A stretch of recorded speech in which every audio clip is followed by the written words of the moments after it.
तुम्हें ये Jeju island याद ही होगा जहाँ चींटियों ने अपना बेस बनाए रखा है, वो भी एस रैंक के डेंजन से निकली हुई। एंड इन सभी को मारने के लिए पास्ट में हंटर एसोसिएशन ने 3 बार रेड भी करवाई है, जिसकी एक झलक तुमने एपिसोड 1 की स्टार्टिंग में भी देखी है। बट वो तीनों बार फेल रहे एंड अब वो फिर से एक रेड करवाना चाहते हैं, जिसमें जिन्वू जाने से मना कर देता है क्योंकि वहाँ साउथ कोरिया और जापान के 17 एस रैंक के हंटर्स जाने वाले हैं, जो जिन्वू के हिसाब से कैपेबल है जेजू आइलैंड को क्लियर करने के लिए। बट तभी जेजू आइलैंड पर तबाही मच जाती है और जिन्वू को वहाँ जाना पड़ता है। तो तुम्हें यह पता चली गया है कि जेजू आइलैंड पर जिन्वू वर्सेस एंड किंग की फाइट होने वाली है, जहां कोरियन हंटर एसोसिएशन अपनी 4th रेड करवाने वाली है जापान के हंटर एसोसिएशन के साथ मिलकर, क्योंकि जापान के एक आइलैंड पर उड़ने वाली चींटी की एक डेड बॉडी मिलती है, बिल्कुल वैसी ही जैसी चींटी जेजू आइलैंड पर है, जबकि जेजू आइलैंड जापान से काफी दूर है एंड वहाँ पर कोई उड़ने वाली चींटियां भी नहीं। लेकिन फिर भी जापान वालों की फट जाती है क्योंकि अब उन्हें पता चलता है कि जेजू आइलैंड की चींटियां इवॉल्व हो रही है एंड उनके उड़ने वाले विंग्स आ रहे हैं और एक ऐसी एंड एक ए रैंक के हंटर के बराबर होती है जो आराम से किसी भी विलेज को तबाह कर सकती है। एंड इसी वजह से जापान वाले पहुंच जाते हैं कोरिया के पास एक मास्टर प्लान लेके, जो उन्होंने पिछले 3 रेड को एनालाइज करके बनाया है, जिसमें वो बताते हैं हमने जेजू आइलैंड पर एक पैटर्न नोटिस किया है। जब भी इन एंट्स को हंटर की प्रेजेंस महसूस होती है तो ये नेस्ट को छोड़कर उस हंटर को मारने के लिए चली जाती है। एंड इसी वजह से उस टाइम नेस्ट में क्वीन और रॉयल गार्ड के अलावा कोई नहीं होता है, तो ये सही टाइम होगा, हम नेस्ट में जाकर क्वीन को मार सकते हैं। और ये रोल कोरियन हंटर्स को सौंप दिया जाता है कि जापानीज हंटर्स आइलैंड के चारों तरफ रहकर उन चींटियों को मारेगी और कोरिया की टीम अंदर जाकर क्वीन को, और अगर क्वीन मदद के लिए सिग्नल बाकी एंड्स को भेजती है तो वो हम ब्लॉक कर देंगे क्योंकि हमारे पास ऐसी ब्लॉकिंग टेक्निक है। एंड इसी वजह से कोरिया वालों को ये प्लान सबसे बेस्ट लगता है एंड वो हाँ कर देते हैं, ये सोचते हुए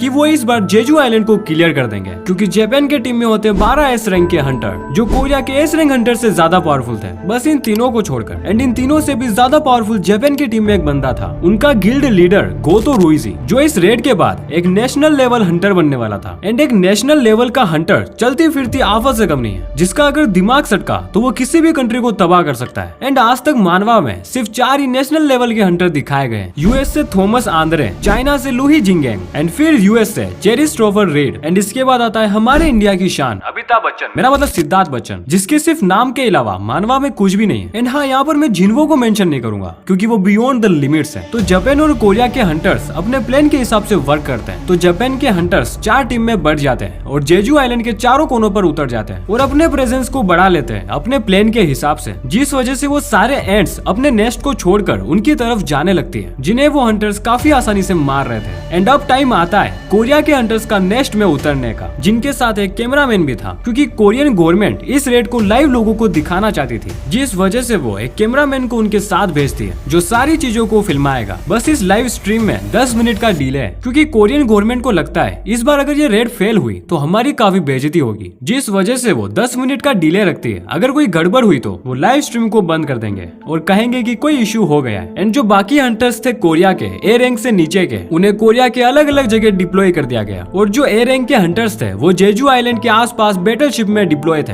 ताकि अगर कोई एंट वहां से भागी तो वो उन्हें मार देंगे, और अगर वो उनसे भी बच गई तो कोरिया में डिप्लॉय हंटर उन्हें मार देंगे ताकि वो सिविलियंस को बचा पाए। तो इसी प्लान के साथ कोरियन टीम नेस्ट में उतर जाती है, जहाँ सबसे पहले चोई जोंग उस नेस्ट में उतरता है, क्योंकि वो एक फायर मैजिक टाइप हंटर होता है जो मल्टीपल एनिमीज को एक साथ हैंडल कर सकता है, जिस वजह से वो सबसे पहले उतरकर वहाँ खड़ी चींटियों को जला देता है, ये कहते हुए कि मैं बचपन में ऐसी ही चींटियों को लाइटर से जलाया करता था, तब उनमें से पट पट की आवाज आती थी और आज इनमें से बूम बूम की आवाजें आ रही है। एंड इसी के साथ चोई जोंग अपने बाकी टीम मेंबर्स को सिग्नल देता है कि अब तुम नेस्ट में उतर सकते हो, जिसके बाद ये वहाँ मौजूद कई चींटियों को मारते हैं, जबकि दूसरी तरफ जापान के हंटर्स मिस्टीरियस तरीके से मर रहे होते हैं। इसी बीच चोई जोंग हमें बताता है उसने नेस्ट के एंट्रेंस पर अपना जाल लगाया हुआ है, जिसे बी रैंक की नीचे की एंट्स नहीं तोड़ पाएगी। और फिर चोई जोंग अपनी पावर से एंट क्वीन का पता लगाने लग जाता है और उसे क्वीन की जगह मिल भी जाती है, जिसके बाद वो क्वीन को मारने में भी कामयाब रहते हैं, क्योंकि बियोंग जो उनकी टीम का हीलर था वो उन्हें इस फाइट में लगातार हील करते जा रहा था, जिस वजह से वो सारे रॉयल गार्ड और क्वीन को मार पाए। तभी चोई जोंग को महसूस होता है कि उसका फायर नेट टूट गया है, क्योंकि आइलैंड पर मौजूद सारी चींटियां अपने नेस्ट में जाने लगती है, पता नहीं कैसे, पर उन्हें पता चल जाता है कि उनकी क्वीन मर चुकी है। तभी सारे एस रैंक हंटर एक जगह स्टक हो जाते हैं, क्योंकि उन्हें बहुत ज्यादा पावर महसूस होती है जो थी एंट किंग की, और ये वही था जो मिस्टीरियस तरीके से जापान के हंटर्स को मार रहा था। एंड हमें यहाँ बताया जाता है कि जैसे जैसे एंट किंग हंटर्स की तरफ बढ़ रहा था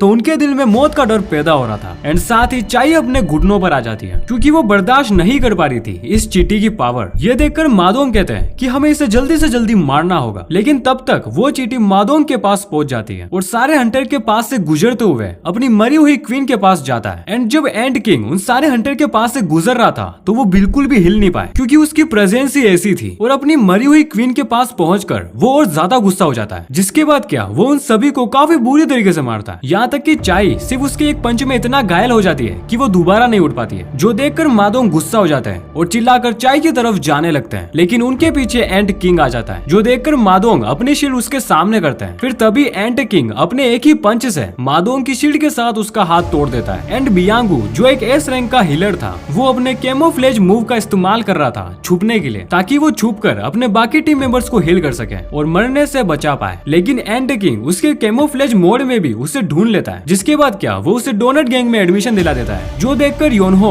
अपने बीस्ट मोड में एंट किंग पर छलांग लगा देता है। तो मैं तुम्हें बता दूं, योनहो जो व्हाइट टाइगर गिल्ड के मास्टर है, वो कोरिया के ऐसे हंटर है जो अपना फॉर्म बदल सकते हैं एक बीस्ट में बदल कर। लेकिन एंट किंग योनहो को हवा में ही रोक देता है, जिसके बाद योनहो अपने रियल फॉर्म में आ जाते हैं। इसके बाद वो एंट किंग उनके किंग के बारे में पूछता है कि तुम्हारा किंग कौन है, मैं उसे मारना चाहता हूँ। तो ये बात वहाँ खड़े किसी को भी समझ नहीं आ रही थी, लेकिन मैं तुम्हें बताता हूँ। एंट किंग के कहने का मतलब था उन्होंने उसकी क्वीन को मारा है, जिसके बदले में वो उनके किंग को मारेगा, यानी कि जो उनमें से सबसे ज्यादा स्ट्रॉन्ग है। एंड तभी एंट किंग को गोतो रुइजी की प्रेजेंस महसूस होती है, तो वो व्हाइट टाइगर गिल्ड के मास्टर को छोड़कर उसकी तरफ चला जाता है, क्योंकि गोतो रुइजी इन सभी से ज्यादा ताकतवर था। जबकि दूसरी तरफ गोतो रुइजी अपने टीममेट्स की डेड बॉडी को ढूंढ रहा था, जहाँ उसे उनके चेयरमैन का भी कॉल आता है, जो मिशन को अबॉर्ट करने के लिए कह रहे होते हैं, क्योंकि उनके टीम के कई सारे एस रैंक के हंटर्स मारे गए थे। और वो चेयरमैन गोतो रुइजी से कहता है कि तुम्हें क्या लगता है कितने % चांस है कोरिया की टीम के वहाँ से निकलने के, जिस पर गोतो रुइजी कहता है 0%, क्योंकि उनके साथ वो जिन्वू नहीं है। तो गोतो रुइजी यहाँ जिन्वू को इसलिए मेंशन करता है क्योंकि जब इस प्लान से पहले ये सब ट्रेनिंग कर रहे थे, उस टाइम गोतो वर्सेस जिन्वू हुआ था, जिस फाइट को बीच में ही उनके टीममेट्स रोक देते हैं क्योंकि कोई भी डैमेज नहीं चाहता था। लेकिन उस फाइट में गोतो की फट गई थी जिन्वू की पावर को महसूस करके, तभी उसे वैसी ही पावर यहाँ पर महसूस होती है, जिस पर गोतो अपने टीममेट से कहता है तुम्हें डेल्टा टीम को ज्वाइन करना चाहिए, क्योंकि तुम मेरी यहाँ कोई मदद नहीं कर पाओगे और मेरे लिए मुसीबत बनोगे, इसलिए यहाँ से चले जाओ। जिसके बाद एंट किंग गोतो रुइजी के सामने आ जाता है। फिर क्या एंट किंग गोतो रुइजी से पूछता है क्या तुम इंसानों के किंग हो, जिस पर गोतो रुइजी भी फ्लो में कह देता है हाँ आई एम द किंग। जिसके बाद इस किंग की बीन बच जाती है, तो ऐसे अपकमिंग नेशनल लेवल हंटर मारा जाता है। जबकि दूसरी तरफ जिन्वू अपने शेडो सोल्जर की विजन से नेस्ट के अंदर मौजूद सबको देख रहा होता है कि वो एक बड़ी मुसीबत में। जिसके बाद वो एक्सचेंज कहता है। तो बेसिकली एक्सचेंज जिन्वू की एक एबिलिटी है, जिससे वो अपने शेडो सोल्जर के साथ जगह चेंज कर सकता है। एंड यहाँ जिन्वू की एक खास बात है, वो अपने आसपास के लोगों के साथ अपने शेडो सोल्जर रखता है उनकी शेडो में, जिस वजह से जिन्वू यहाँ पहुंच जाता है। एंड एक चींटी उस कैमरामैन की तरफ बढ़ रही होती है, तभी पलक झपकते ही इग्रिस की तलवार उस चींटी के आर पार हो जाती है। एंड अब फाइट शेडो सोल्जर वर्सेस एंट की हो जाती है, क्योंकि जिन्वू अपनी पूरी शेडो आर्मी बाहर निकाल लेता है। और जिन्वू की ऐसी पावर देख एंट किंग भी वहाँ आ जाता है। एंट किंग आते ही जिन्वू से पूछता है क्या तुम इंसानों के किंग हो, क्योंकि मुझे जो बाहर मिला था वो साला बना रहा था। इस पर जिन्वू उससे कहता है अच्छा तुम बोल भी सकते हो। फिर वो दोनों एक दूसरे के सामने आ जाते हैं और अपनी अपनी पावर रिलीज करते हैं, जिसके बाद उन दोनों के बीच में फाइट स्टार्ट हो जाती है, जहाँ दोनों एक दूसरे को पंच मार रहे होते हैं। एंड उन पंच का इम्पैक्ट इतना था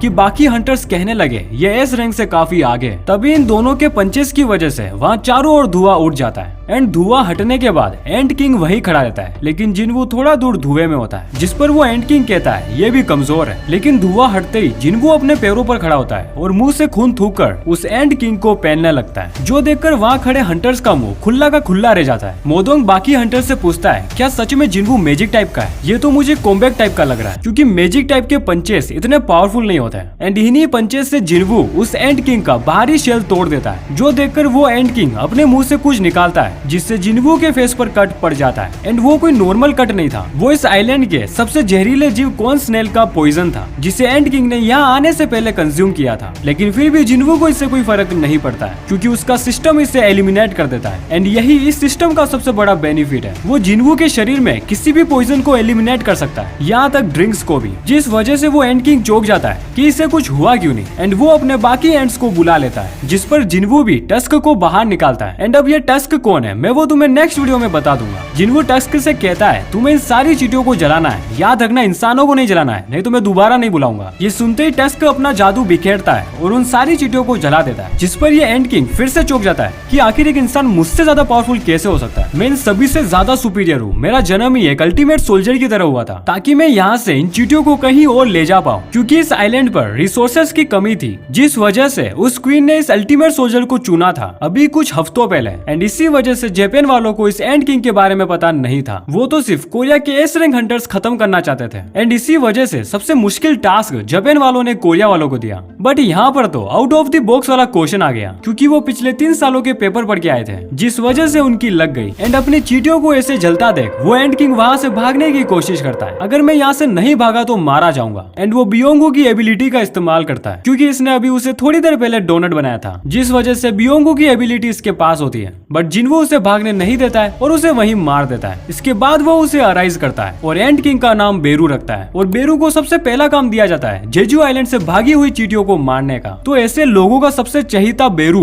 जिन्वो की डेड आर्मी को ज्वाइन करता है एज अ जनरल। एंड जिन्वो के फुल अवेकन होने के बाद ये ग्रैंड मार्शल पर चला जाता है। एंड तुम भी जाने से पहले इस चैनल को सब्सक्राइब कर सकते हो, क्योंकि तभी तुम्हें नेक्स्ट सोलो लेवलिंग वीडियो की नोटिफिकेशन आएगी।